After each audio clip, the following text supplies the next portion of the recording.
It's the moisture we're getting at the moment that determines whether a year or a back end is going to be a fluky one, because if that moisture comes during high temperature months, which is, you know, generally May and June, makes perfect environment for something that's absolutely 100% necessary for liver fluke to proliferate, and that's our mother, our water snail.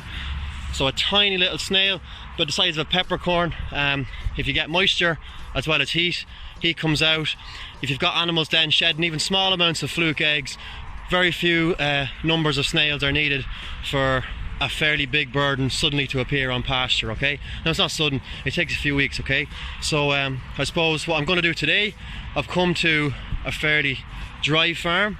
There was a leak in pipe on this farm over the weekend, the farmer told me, so I'm going to see can I find some of these snails, and it's just to get us into fluke mode because again, didn't have fluke last year because it didn't have moisture during the months of May and June really.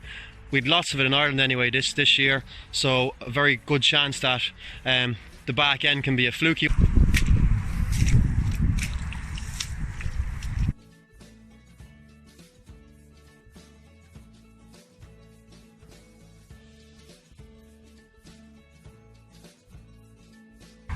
So these snails are excellent reproducers. They can reproduce about 10,000 times in the space of 3 months.